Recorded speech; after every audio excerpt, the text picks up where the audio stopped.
The Model Millionaire by Oscar Wilde. Unless one is wealthy, there is no use in being a charming fellow. Romance is the privilege of the rich, not the profession of the unemployed.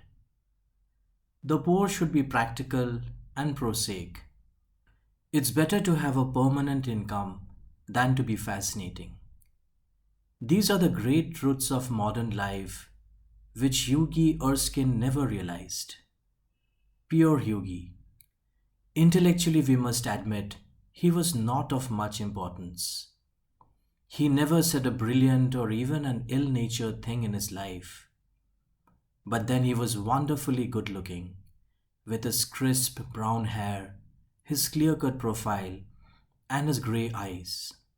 He was as popular with men as he was with women, and he had every accomplishment except that of making money. His father had bequeathed him his cavalry sword and a history of the Peninsular War in 15 volumes. Hughie hung the first over his looking glass, put the second on a shelf between Ruff's Guide and Bailey's Magazine, and lived on 200 a year that an old aunt allowed him. He had tried everything. He had gone on the stock exchange for 6 months. But what was a butterfly to do among bulls and bears? He had been a tea merchant for a little longer, but had soon tired of Pekoe and Souchong. Then he had tried selling dry sherry. That did not answer. The sherry was a little too dry. Ultimately, he became nothing, a delightful, intellectual young man with a perfect profile and no profession. To make matters worse, he was in love. The girl he loved was Laura Merton, the daughter of a retired colonel who had lost his temper and his digestion in India and had never found either of them again. Laura adored him, and he was ready to kiss her shoestrings. They were the handsomest couple in London and had not a penny piece between them.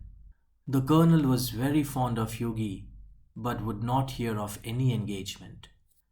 Come to me, my boy, when you have got £10,000 of your own, and we will see about it, he used to say. And Hughie looked very glum on those days and had to go to Laura for consolation. One morning, as he was on his way to Holland Park, where the Mertons lived, he dropped in to see a great friend of his, Alan Trevor. Trevor was a painter. Indeed, few people escape that nowadays. But he was also an artist, and artists are rather rare. Personally, he was a strange, rough fellow with a freckled face and a red, ragged beard. However, when he took up the brush, he was a real master, and his pictures were eagerly sought after. He had been very much attracted by Hughie at first, it must be acknowledged, entirely on account of his personal charm. The only people a painter should know, he used to say, are people who are bit and beautiful. People who are an artistic pleasure to look at and an intellectual repose to talk to. Men who are dandies and women who are darlings rule the world. At least they should do so. However, after he got to know Hughie better, he liked him quite as much for his bright, buoyant spirits and his generous, reckless nature, and had given him the permanent entry to his studio. When Hughie came in, he found Trevor putting the finishing touches to a wonderful life-size picture of a beggar man. The beggar himself was standing on a raised platform in a corner of the studio. He was a wizened old man with a face like wrinkled parchment and a most piteous expression. Over his shoulders was flung a coarse brown cloak, all tears and tatters. His thick boots were patched and cobbled, and with one hand he leant on a rough stick, while with the other he held out his battered hat for arms. "What an amazing model!" whispered Hughie as he shook hands with his friend. "An amazing model?" shouted Trevor at the top of his voice. "I should think so.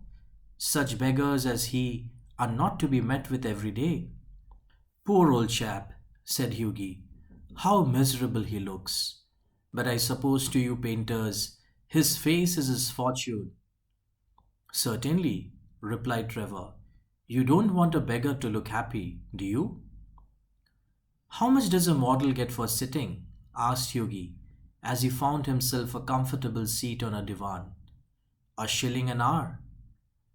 And how much do you get for your picture, Alan? Oh, for this, I get 2,000. Pounds?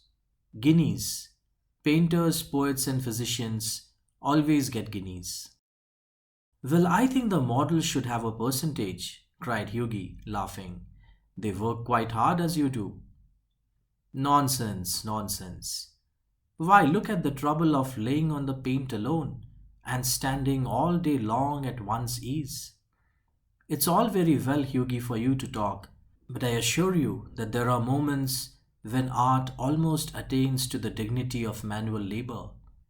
But you mustn't chatter. I'm very busy. Smoke a cigarette and keep quiet.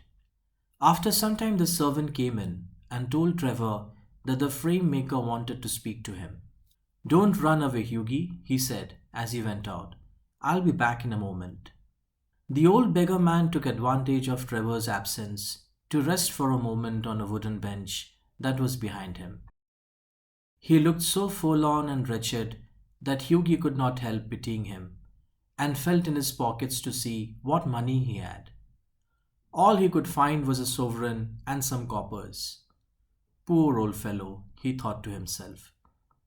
He wants it more than I do, but it means no hansoms for a fortnight. And he walked across the studio and slipped the sovereign into the beggar's hand. The old man started, and a faint smile flitted across his withered lips. Thank you, sir, he said. Thank you. Then Trevor arrived, and Hughie took his leave, blushing a little at what he had done. He spent the day with Laura, got a charming scolding for his extravagance, and had to walk home.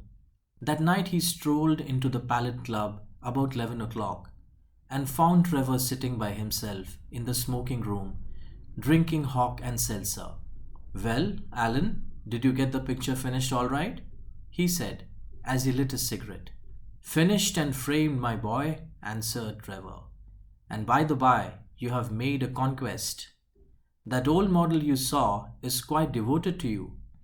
I had to tell him all about you, who you are, where you live, what your income is, what prospects you have. My dear Alan, cried Hughie, I shall probably find him waiting for me when I go home. But of course you are only joking. Poor old wretch. I wish I could do something for him. I think it is dreadful that anyone should be so miserable. I have got heaps of old clothes at home. Do you think he would care for any of them? Why, his rags were falling to bits. But he looks splendid in them, said Trevor. I wouldn't paint him in a frock coat for anything. What you call rags, I call romance. What seems poverty to you is picturesqueness to me. However, I'll tell him of your offer. Alan, said Hughie seriously, you painters are a heartless lot. An artist's heart is his head, replied Trevor. And besides, our business is to realize the world as we see it, not to reform it as we know it. And now tell me how Laura is. The old model was quite interested in her. You don't mean to say you talked to him about her? Said Hughie. Certainly I did. He knows all about the relentless Colonel, the lovely Laura, and the 10,000. You told that old beggar all my private affairs? Cried Hughie, looking very red and angry. My dear boy, said Trevor smiling, that old beggar as you call him is one of the richest men in Europe. He could buy all London tomorrow without overdrawing his account. He has a house in every capital, dines off gold plate, and can prevent Russia going to war when he chooses. What on earth do you mean? Exclaimed Hughie. What I say, said Trevor. The old man you saw today in the studio was Baron Hosberg.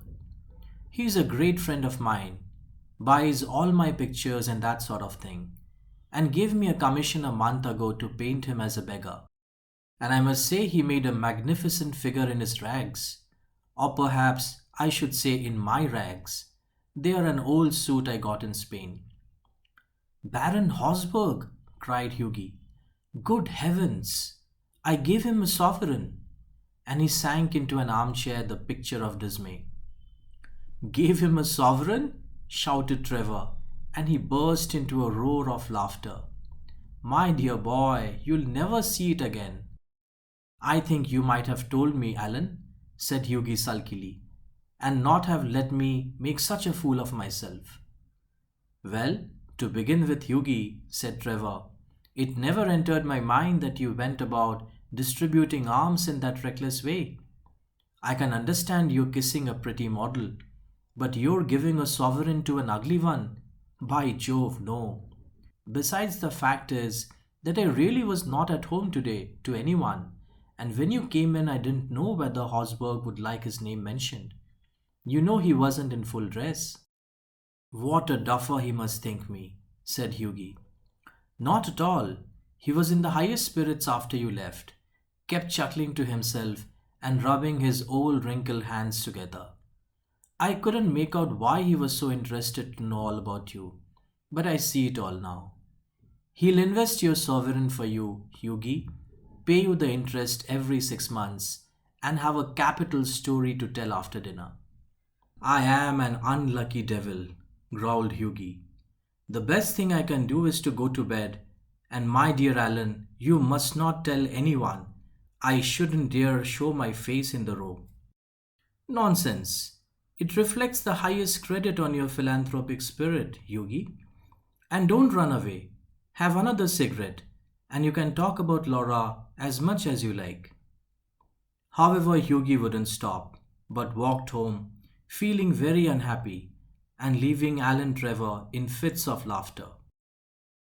The next morning, as he was at breakfast, the servant brought him up a card on which was written, Monsieur Gustave Nodin, de la part de Monsieur le Baron Hosberg. I suppose he has come for an apology, said Hughie to himself, and he told the servant to show the visitor up. An old gentleman with gold spectacles and grey hair came into the room and said, in a slight French accent, Have I the honour of addressing Monsieur Erskine? Hughie bowed. I have come from Baron Hosberg, he continued. The Baron, I beg, sir, that you will offer him my sincerest apologies, stammered Hughie. The Baron, said the old gentleman with a smile, has commissioned me to bring you this letter, and he extended a sealed envelope. On the outside was written, a wedding present to Hugh Erskine and Laura Merton from an old beggar, and inside was a cheque for 10,000. When they were married, Alan Trevor was the best man, and the Baron made a speech at the wedding breakfast. Millionaire models, remarked Alan, are rare enough, but by Jove, model millionaires are rarer still.